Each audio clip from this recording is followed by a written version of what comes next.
You're listening to The People's Pitch, the official podcast of Minneapolis City Soccer Club, brought to you by footballstadiumprints.com. Let's start the show. And as I talked about just a couple minutes ago, as Joe Watt stands over this one, he appears to be the one taking the penalty here. This is a huge confidence booster if you're Duluth. Worst case scenario for City right here. And it stopped! Yes! And it stopped! Totally redeems himself. Matt Elder redeeming himself. Oliver with the right foot. The shot is goal! Oliver! Justin Oliver will break the scoreless tie. And it is 1-0 Minneapolis City. Is Hutton now on the offense with the left foot. Goal! And it is now 2-0 Minneapolis yes! City. Good finish. Nick Hutton taking his quick victory lap.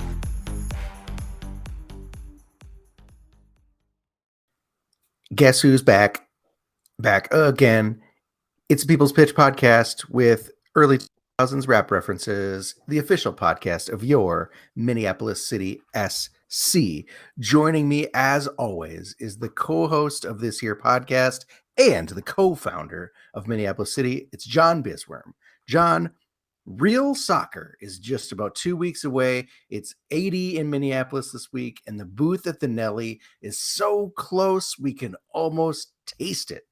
Well, yes, Nate. I am super excited. We were talking about this before we recorded. I'm super excited to get the band back together because we were on an unimposed delay, basically, because we were set to. We just got off the heels of the E Cup. The Mexican Samurai couldn't pull through for us. He gave it his best shot, but we were set up to call the final of the E Cup for our buddy Joe Meyer with the E Cup, and then the fucking guy from Lane United, has been dragging his feet. So we've been sitting here. We could have been podcasting again this whole time.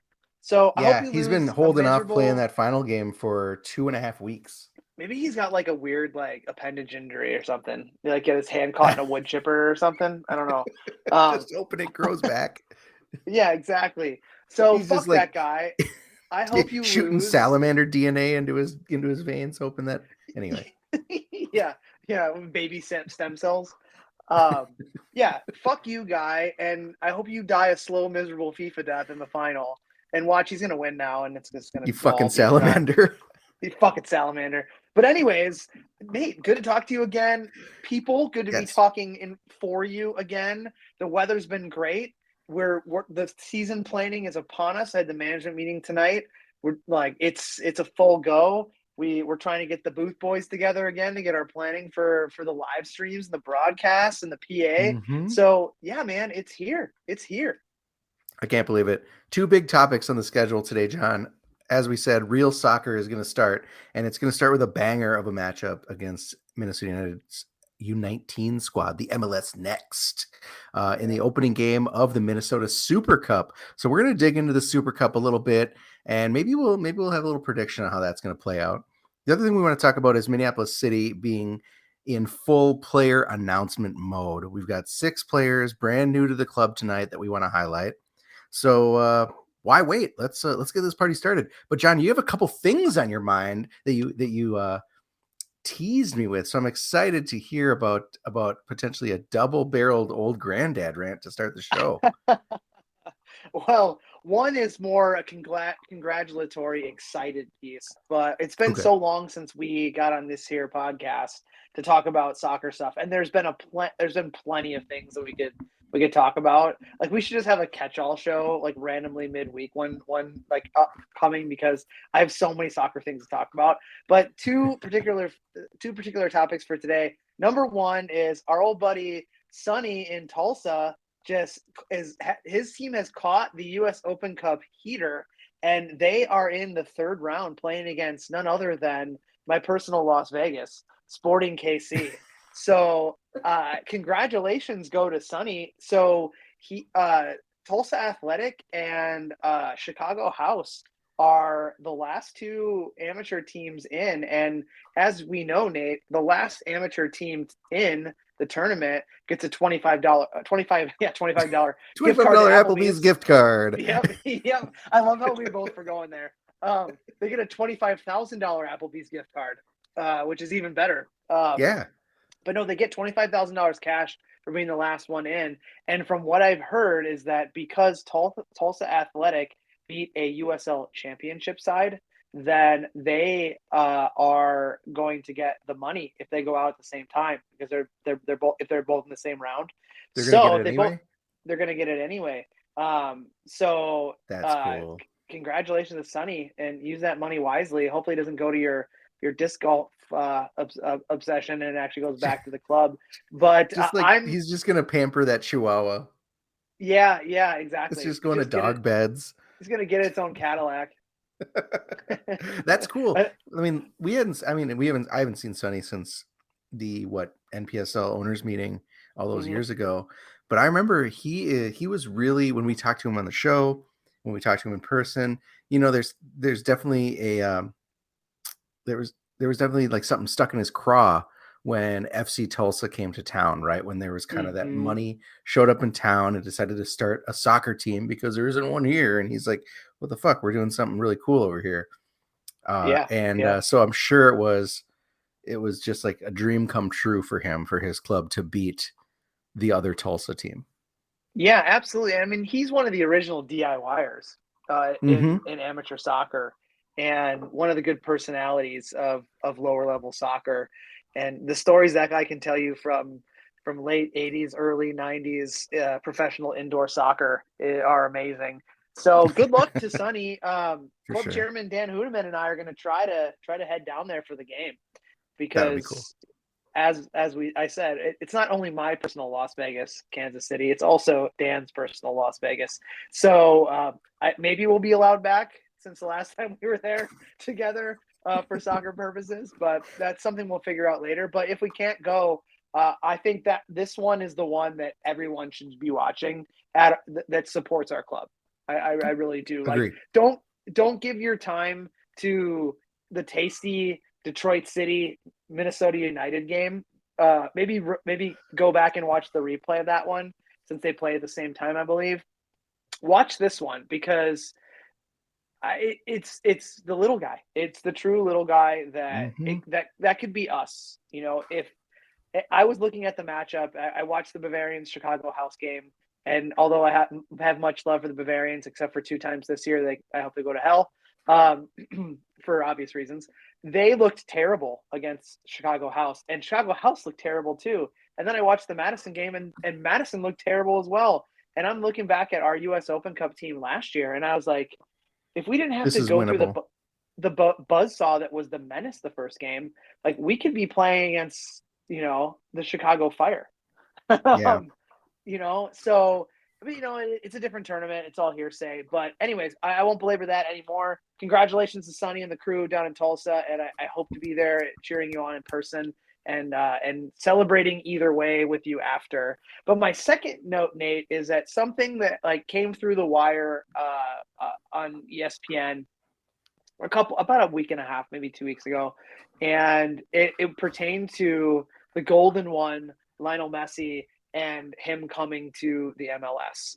And there's been speculation for the last 2 years, ever since he's gone to Paris, that he's going to come here, and he's going to be playing for Beckham's team, and exactly. Or he's going to go to one of the LA teams, and everyone's going to complain that's where everyone goes, or New York or whatever. Well, that's not necessarily the case anymore, kind of. But tell me if you agree with this. I want to get your take on it before I tell you my take on it. The latest news is that the league itself, and I'm sure there's some Soccer United marketing piece to this too, is that the league has asked every team in the league to pay a portion of the money it will take to get Lionel Messi to the MLS. No way. And then he gets to choose what team he wants to fucking play for. Roll the dice. So what? That's new. That's new. What? Sports, right? Yeah. Hey, this guy might never see the field for you, but you have to pay, I don't know, $500,000 for this guy to come to play in your league. So, least. what are your thoughts before I give you my thoughts? That is so MLS-y, right? Just to be, damn well the like top 3 places he would even come close to considering would be like, you're right, St. like Louis? the 2 LA teams, right? Like the 2 LA teams in Miami, and you're just like, or okay, the 2 New York teams. But I don't know, maybe. But I think he's a quiet guy. He might look at like, what's the best situation for me and my family, and maybe it's like Seattle, Portland, like exactly. or Portland, No way. or something like that. I mean, that's just it's. And I get it, to be like, it's going to be such a big thing for the brand. Like every team will benefit from Messi coming to the MLS. Consider it an investment. I can just see the PowerPoint presentation, right? On the back of a napkin. That's a very MLS thing. Okay, so here's my take on it. I share your sentiment. It's just like, what the fuck, MLS? Like, what? This is why people don't take U.S. soccer seriously. Like when I was talking with, the folks from the club that went over to the Netherlands, and how half of their time with our RSK, our RCK, was like, this is how soccer works. They were talking about like Luik, and they're like, yeah, he started with our futures program, and he got to this level, and then he got signed by Minnesota United and is playing for their reserve team. And they're like, well, so how much money did you get from the transfer, or from the solidarity fee? And we're like, nothing. And they're like, wait a second, that's how this works? So I can only imagine what people are like around the world are like, okay, so a whole entire league is trying to pay for a guy to come here. So part of me thinks that, like, even if the Saudis didn't have the bucks to bring Ronaldo over, that would have been something that would have been done with that transaction. Yeah. So I'm like, of course, this is like MLS at its fucking finest. Like, you're trying to tell St. Louis, Minnesota, like Vancouver, who else? Cincinnati, Montreal. Columbus, Montreal. I mean, just keep naming the teams. Like, you're gonna have to pay a sizable amount of money for someone that doesn't play for you. I would have been like, go fuck yourself. Like, this is not happening. So at face value, I completely agree with you. I think it's fucking stupid. But then I started thinking about it. Like, what if you did the math and it was the Messi's coming to town tour, and every team gets a piece of him? Then you could look at the revenue share back from whoever lands him. Like, okay, well, you guys helped pay for him to get here.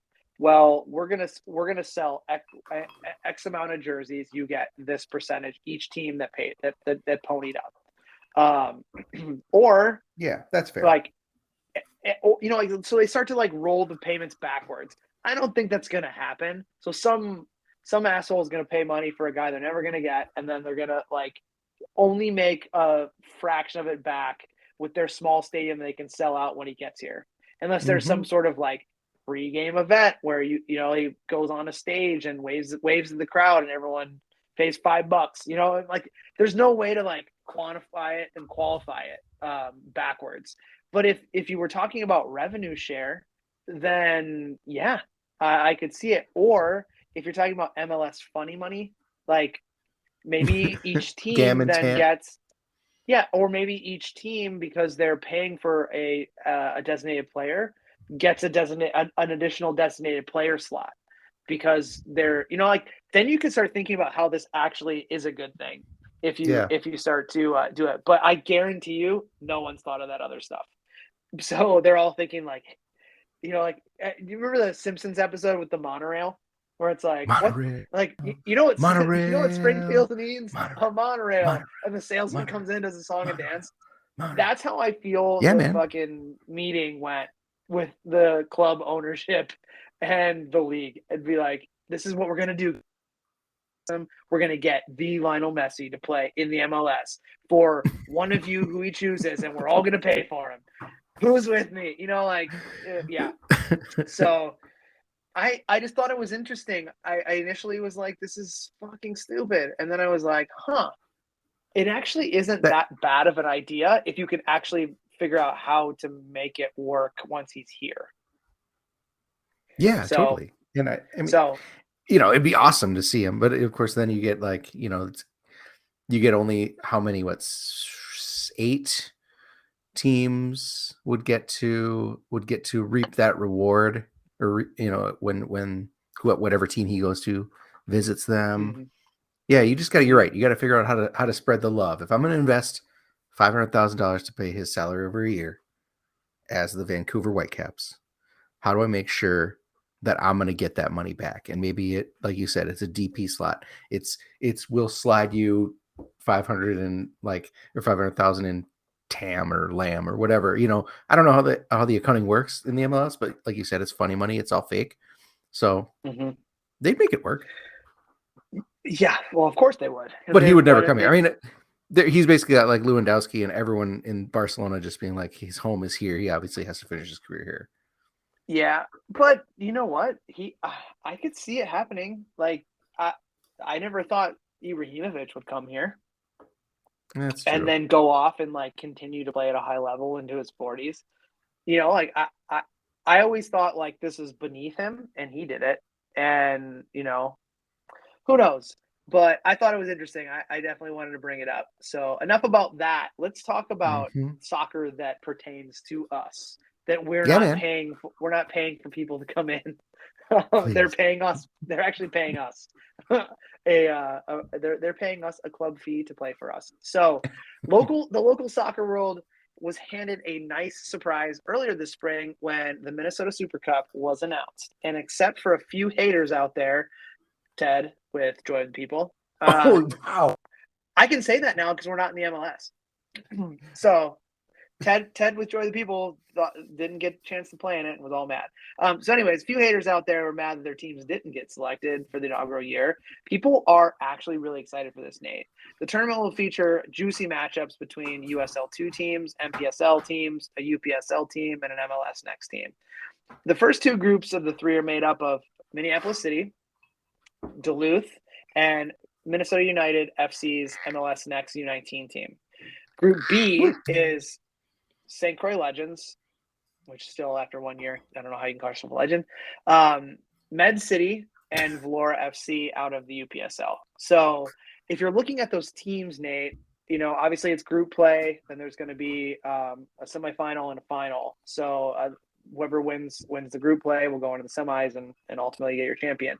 But the interesting thing about it to me, Nate, is that I believe it was Fourth Tier Soccer on Twitter wrote an article about like what is fair to get in.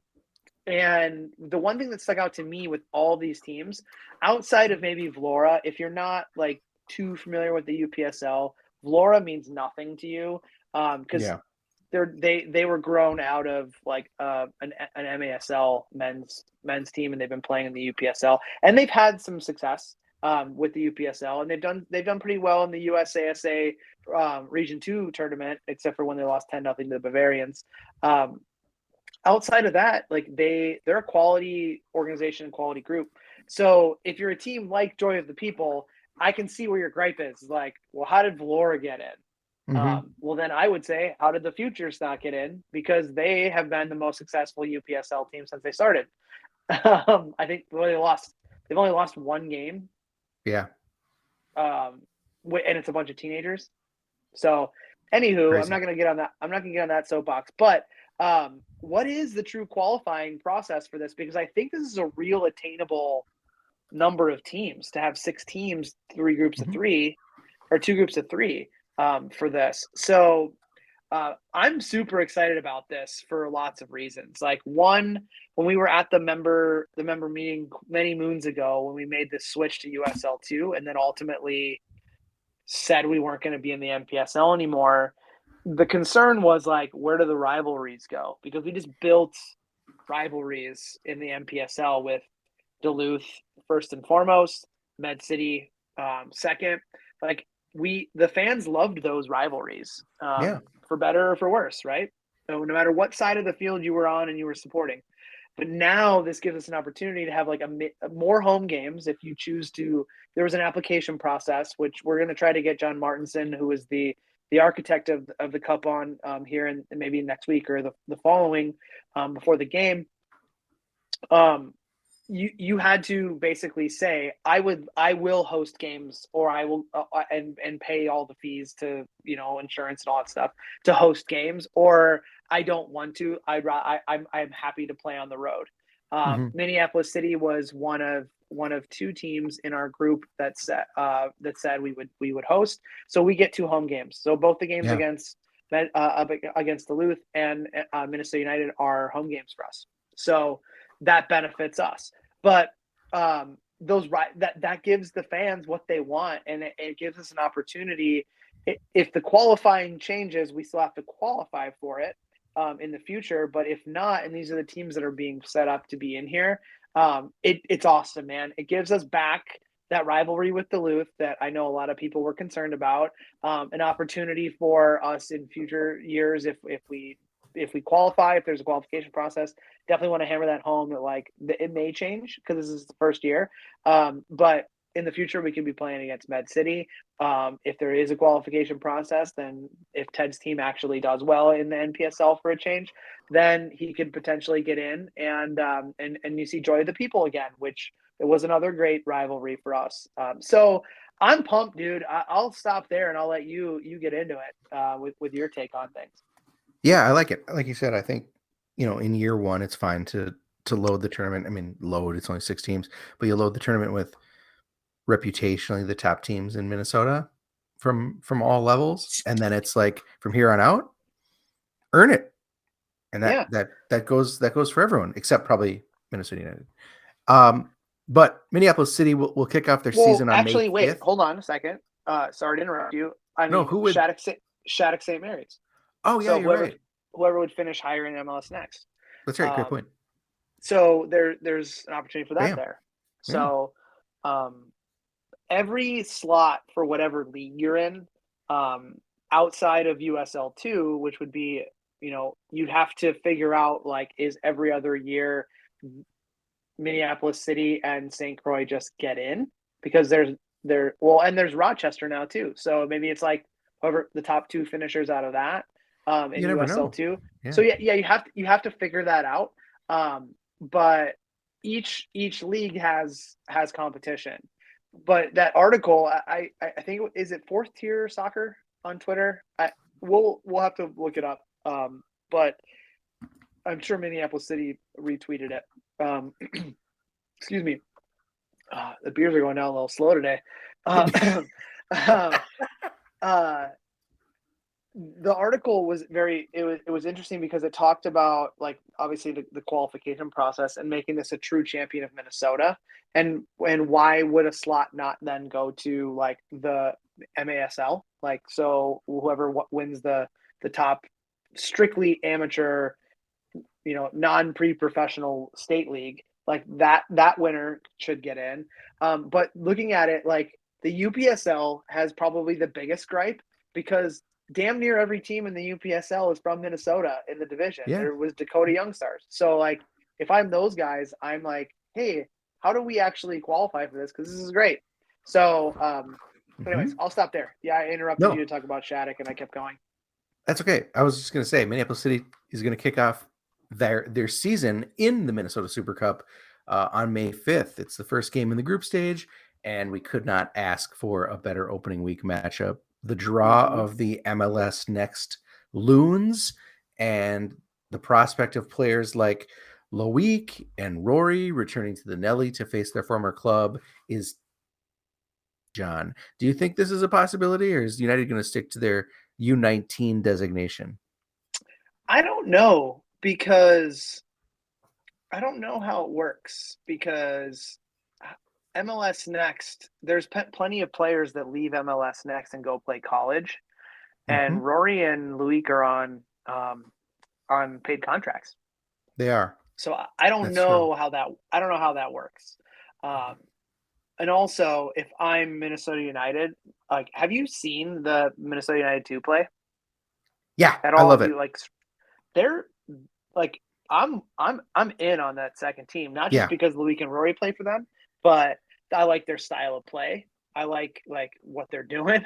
I like their identity. I like all of it. I want to talk about this the next show, John, because I'm with you on that, and there's a few reasons I don't want to Yep. get into it in this segment, but I think dude, you're right.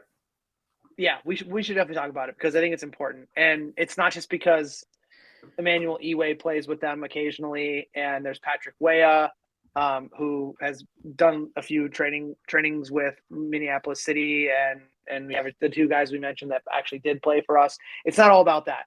So yes, let's pin that. But I don't think that they can do that. But if they can, they will. In my opinion, Exactly.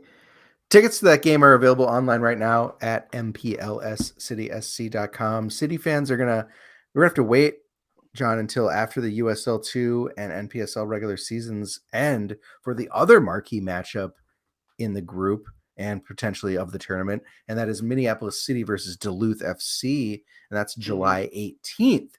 So that's worth noting, John, like you said, by virtue of MLS Next not having a home field available or something, or not really caring, Minneapolis City is the only team in the tournament with 2 home games. So that's a nice advantage if we can get a good early May turnout. Yeah, I think so. I mean, hey, there's a huge stadium in St. Paul that they could play at that only one team plays in. Just gonna throw that out there.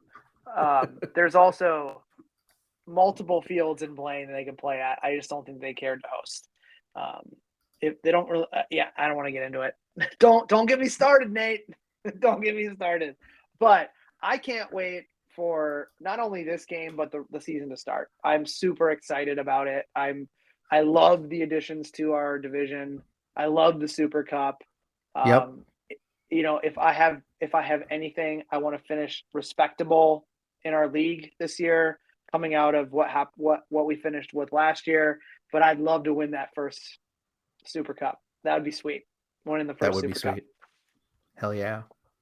Well, we know, John, that Coach Carl Craig and his staff have been in full rolling mode ever since the winter break minicamps. And over the past month, Minneapolis City has been dropping player announcements. And if you've been paying attention, the roster is not full of the usual suspects. So as the roster fills out, I think we're going to get into lineup speculation closer to opening day. But John, with this many new faces, I think we need to dig a little deeper into everyone than we usually do, right? I mean, we do, or we can leave a little bit to the imagination. Mystery. Mystery. But I mean, you're right.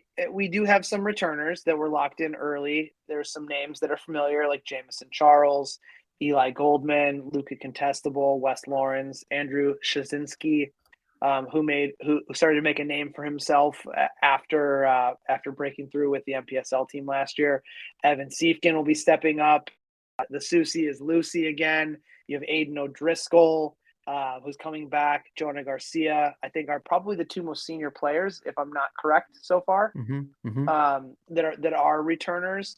But yeah, so far, the 24 or so players announced. It's a lot of new faces, and it's very young. And I will put it this way: I have not been super involved in a lot of the first team stuff that I usually am, because there's new sheriffs in town and I don't need to. But the one thing Carl Craig said to me, or sorry, not to me, said to everyone in all of the combines that I went to was, we don't care who you are or where you came from or if you've been here before. I'm looking for proper players to play this way I want to play. So if that translates into there's going to be some players who have been around for a while that aren't involved anymore, yes, that's unfortunate that they're not here anymore because they're the pillars that help stand this club up.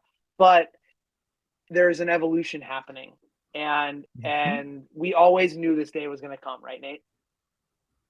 Did we? We did. There was always going to be an evolution of the players that got us to where we are today are not going to, at some point, are going to not be around. Yeah. We'll put it that way. And it didn't mean we're going to all of a sudden evolve into getting a former professional head coach to come in to coach our team. We didn't know that, but we knew that there are going to be some names that aren't around, and it's sad because of the involvement that some of those players had, but it means that we're turning over the soil to the next generation of players that are going to move the club to the next step that we are at. So it's also an exciting time. Yeah, and we dealt with this a little bit last year, John, but I think it's an interesting point to make what Coach Craig said, right? That I'm looking for the players that play the way I want to play. And last year, I think we got around this time, we were getting real excited because there were a lot of names from big name programs, big time schools that were coming back, and that are coming to Minneapolis, and they're going to play for our new USL2 team, and like nothing gelled. Nothing worked. So it's great to hear that Coach Craig, it's great to be reminded that he's like building a system, not just like pulling the top talent that he can. And not that these guys aren't talented. In years past, we do a roster reveal that kind of just like whips through everyone. But this year, I want to focus a little more time on these new players across a couple of shows. Cause like I said, it's not like we don't have talent coming in. These guys are talented. We just don't know their names. Cause unless you're really locked into the high school and the college soccer scene, you could be hard pressed to recognize some of these faces.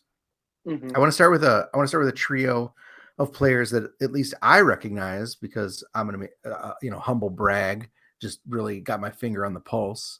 Just kidding. The voice of Augie soccer. I just have this fall gig at Augsburg, so I have we have these 3 new signings from St. Olaf who I've seen play, and they're all coached by a city alum, right?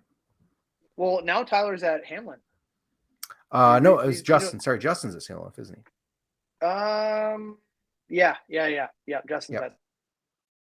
Congratulations, Tyler. We didn't talk about that. So does Justin follow his brother as like number 2, and they just go as a duo again? Oh no way. He's gonna do his own thing. Yeah, absolutely. The first time where they had to separate. Yep. So first player we want to talk about, John, is Hakeem Morgan. I remember this name last year, but then when playing for St. Olaf, really phenomenal talent. I don't remember him playing for us, is what I guess though. I think he might have been playing for another team. He played 16 games over the last over his freshman college season. 6 goals, 10 assists, really nice. He's also on the Costa Rica U20 team, which I think he might have got hooked up with. Probably either because he's obviously got some relatives in Costa Rica, but he trains with Pura Vida, so I'm sure they got him a trial and he really impressed. Really cool. Really, really good looking player. Great forward. I know physical. I don't know. What else do you know about Hakeem, John? I know quite about Hakeem because I had planned to have him and the next player on our podcast before we were on our break. So Hakeem played last year with the St. Croix Legends, as did the next 2. So these are players that I think looked at the landscape of where they can play in the summer and where they want to go with their soccer future. And I think they looked at how many players from our system went on to play at the next level, varying degrees of the next level. And there's a little bit of, there's points of contention there, right? Where we're a small community, right?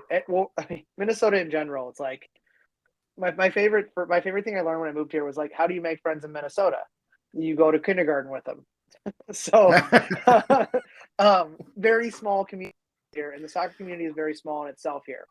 And seeing players move, some people may look at that negatively and others look at it positively.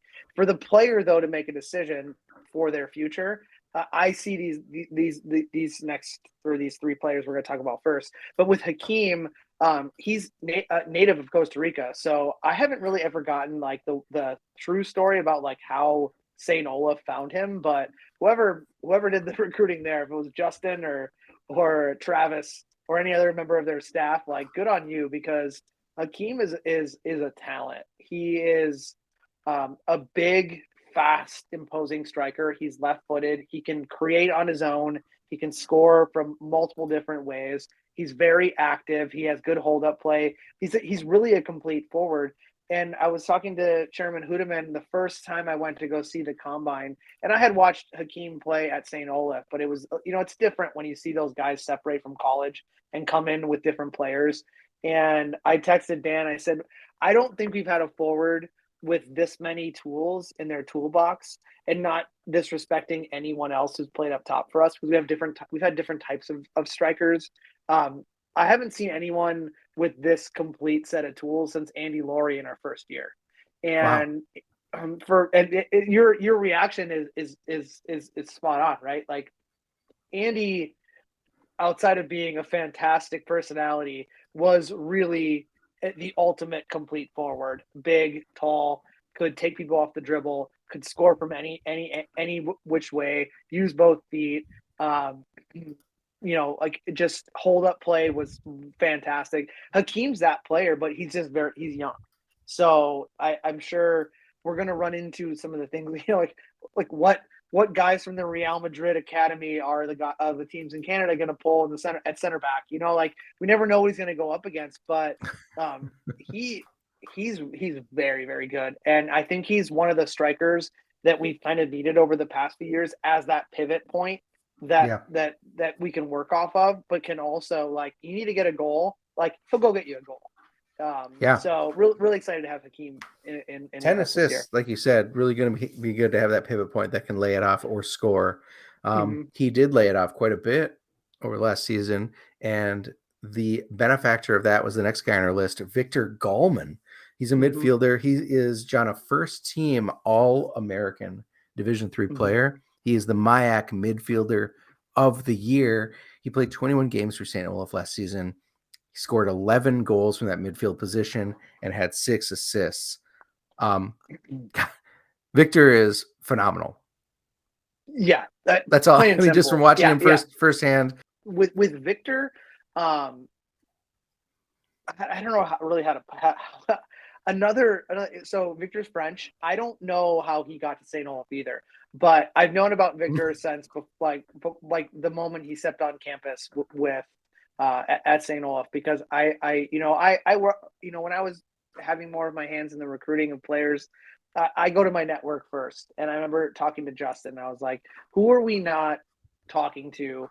And he's like, we have this center midfielder from France coming in, Victor Gallman, and he is, I don't know how we got him, but we got him, and he is fantastic. He's not your deep lying 6. He's not necessarily your 10. He's your 8. So, like, when he moves forward, he knows what to do with it in front of the net. His movement off the ball is, like, super fluid. He's very similar to, like, Aiden O'Driscoll, in that he just finds pockets of space to get the ball, and it's very difficult to get the ball off him. And once he turns on you, like, he will either lay it off or he'll put the ball in the net. And he's fantastic. And I think this one's a good get. But I think it's for the same reason I mentioned. I think he is he's here because he wants to play at the next level, and we've proven that we can produce players for the next level. Nice. Next up from St. Olaf, third player from St. Olaf, another guy that I saw play, Clemente Arcuch Puig, midfielder from Chile. But he played 19 games last season for St. Olaf. He had 5 goals for himself and 4 assists. Little bit more advanced. Yeah, a little more of an advanced player. Kind of like a false 9 is the position that I saw him play mostly when I was watching games, St. Olaf games. But he's more of the guy that that loves to play off of the shoulder of a partner. And not only from a defensive standpoint, when you're starting the defensive line, there's a lot of work to, like, shift the defense and cut off angles, and then work, like, with a hunting partner. And that's how he would get his goals too. A lot of his goals came with the link up play, kind of in between Hakeem and Victor, and cleaning up the spaces in between them. And I, we've had a lot of players like him, like Samuel Ruiz Plaza comes to mind to me, where he's very much that, like, always wanting to go forward type player, but we'll put the work in defensively when needed. Nice. Up next, John, I want to talk about 2 guys who also play college locally, this time for Minnesota's Division I school, St. Thomas. First up, Dennis Mensah. He's a forward from Bloomington, Minnesota, which I love. Played 16 games his freshman season at St. Thomas, scored a goal, slotted home, or had an assist. What's going on with Dennis? Well, Dennis reminds me a lot of well, before I'll say that, so Dennis is a graduate of Top Dog Soccer, and if you haven't heard of Top Dog Soccer, it's kind of a performance school of sorts, a performance training institute of sorts for soccer players, specifically younger players that want to get Division one opportunities, like supplemental training, and it's owned and the training's conducted by a former Crow, Brian Lopez. So Brian has, you see him around our trainings a lot because a lot of his Top Dog alumni are involved with Minneapolis City, and he was a former Crow. He knows, he knows where to go to promote his guys and to get his guys an opportunity. And it's been with us. So Dennis is one of those folks. He also, or one of those players, excuse me. He also is a former Twin Stars Academy player. So I've heard the name, but we've never really made the connection until now. But as far as like, if I have to equate him to a former player, which I'm trying to do that here for folks, he reminds me a lot of the offensive side of Abdallah Ba, like not your big stocky guy, more of your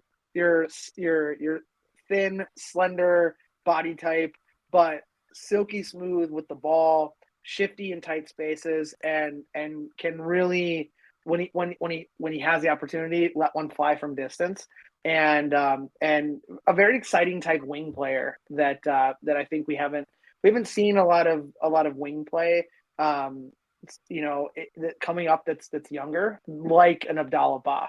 Abdallah has just been cementing himself there. Dennis really is like that, except for Abdallah on the defensive end was just like a lockdown defender for how many years? And if you ask Abdallah, he hated playing defense, but he just wanted to be on the field. So, he was one of the defenders of the best 11 in the PLA in our first season, and then continue to put a shift in the MPSL. So Dennis isn't that type of player, but going forward, very much so what Abdallah kind of did going forward. Nice. I mean, I'll always remember like some of those quintessential Abdallah goals, especially the one, was it against Duluth, up in Oriole Stadium, right? Where he cuts inside, no one picked takes him up his time. Nobody, everyone just kind of doesn't think he's going to do anything. Laces one from deep. That's vintage Abdallah. Yeah, absolutely. And that's the type of thing that Dennis can provide. Love it. Next up, from St. Thomas, a sophomore. He's more trying to break into that first team. He's got like Wes Lawrence ahead of him. He's got Connor Axaw's Jim Duggan in front of him. He's got Eckroth in front of him, and this is Miles Akibe. He's a big defender. He played 3 games last season, but he's more of an up and coming defender, and hopefully someone that can develop into a long-term Crows player. Well, yeah, I mean he's got the pedigree. He's former Mr. Soccer finalist in Minnesota, and as you mentioned, those players he's kind of breaking in with, or breaking in from, I guess you could say, in Wes, Connor, and Ike. He's the next wave of recruits since St. Thomas got their Division I team. So he's part of the next generation of that program, which is why he isn't seeing the playing time, because those guys are now seniors, or were seniors in front of him. But he's made of the same mold as, I would say, like a younger version of what we saw out of former Crow and current Columbus Crew 2 defender Xavier Zenge. Like he like the engine to get up and back, like just whipping crosses in. Like that's the type of player he is. And if you go back to any of our shows from last season, like how many times we're like, player of the game, Xavier Zenge. He's a player who can do that kind of stuff. But I don't want to put that lofty expectation on him. Like he's going to be the next Xavier Zenge. He has those type of tools, and he is younger, and he has to have time to grow into that. But the potential is definitely there. Yeah, I mean, I think if you could pick a defender or two that are not returning from last year that you want to replicate, and I mean, Xavier Zenge is the obvious choice. Maybe if you just say a player who's not returning from the USL2 team that you want back, it's it's definitely Zenge. So Right. awesome Right. if he can replicate that play style and that contribution. Mm-hmm.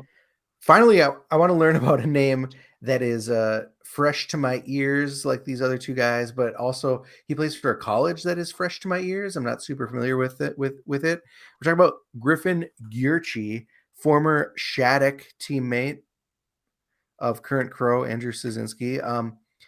He plays for Radford University, where he had 13 games played last year and 2 goals. I looked it up. It's in the Big South. Radford is just a few miles southwest of Blacksburg, Virginia, where Virginia Tech is, like really, really close to that. But otherwise, I know zero about Radford and zero about Griffin. Sorry, Griffin. Nate doesn't know who you are.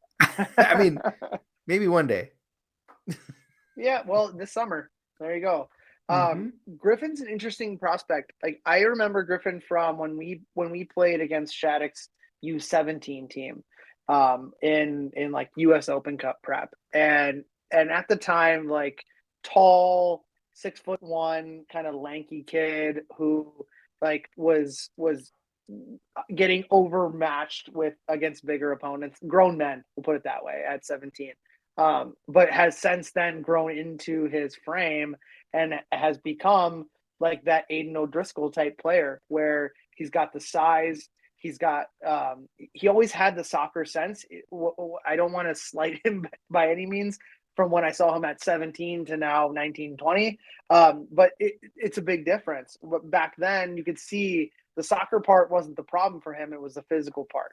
And he's now grown into that.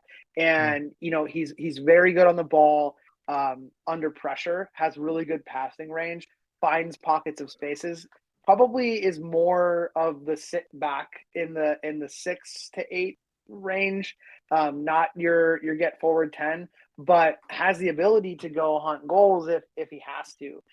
But more so that pass first type player, the connector. And I mean, if you're talking about a guy you want in your midfield that is reading the game and organizing players, he had a 4.52 GPA coming out of Shattuck. And he was the captain of their MLS Next team before he went on to Radford. I don't even know how you get above a 4.2 in high school. So I don't know how that works, but he was almost there on his way to a 5.0, if that is possible. Who knows? But he reads the game really well. And from the recruiting tape that I saw of him, and then going back and watch it after him being on the radar and talking with general manager MVB about him, I went back and watched a full game, and I was like, oh, okay, I see it here. You know, like he's on another level with his positioning and how he's organizing. And he, you know, it's more physical than last time I saw him play. Like it finally came together for him. Wow, that's awesome. I think that, like you said, anyone else that can help us from a deep sitting midfield position. I know Aiden is stellar, but he is the everyman midfielder. You know, Jameson Charles is returning, which is great, but maybe a partner in a deep sitting role for him would be phenomenal. So always love to give up fewer goals, but also someone that can contribute going forward. Really excited to see Griffin. Hopefully he regrows the mustache from his profile picture.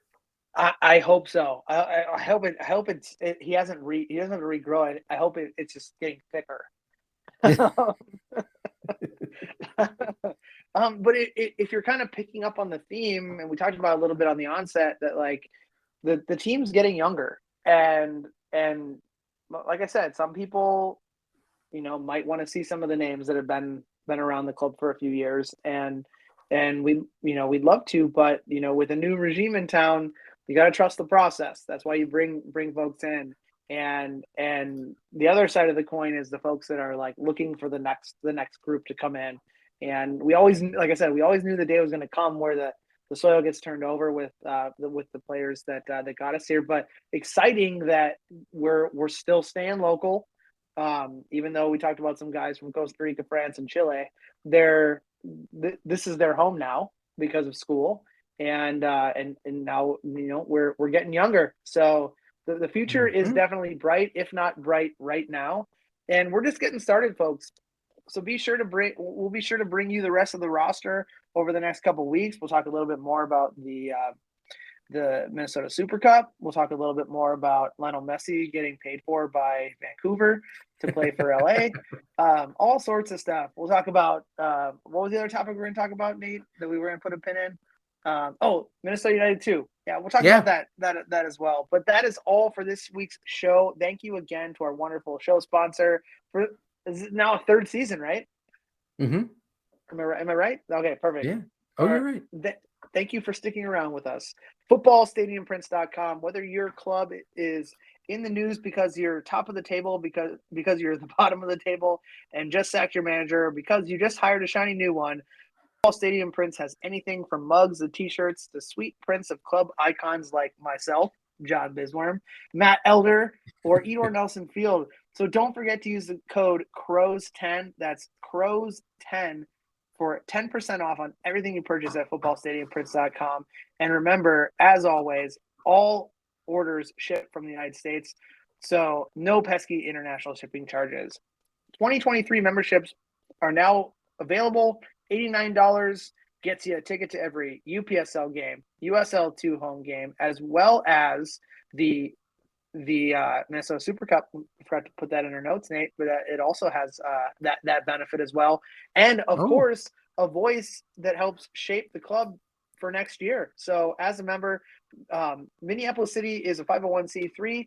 If you're looking for those tax-deductible donations, right now I am in it with taxes, and it sucks. So maybe I should donate more money to the cause here. But you can do so yourself. Plan for next year and consider a charitable gift to the club that loves to give back. If you're interested in getting a hold of us, we've made it super simple. Hit us up at the club on Twitter at MPLS City SC. You can hit the show up at The People's Pitch or via email mcscpodcast@gmail.com. We hope that now with these new names, we're going to get more questions. So throw them at us. We're happy to answer. So with that is all for this week's show, folks. I am John. That was Nate. We'll be back next week with more player profiles and maybe some additional club news or some Super Cup news. So until then, you got it. Yeah.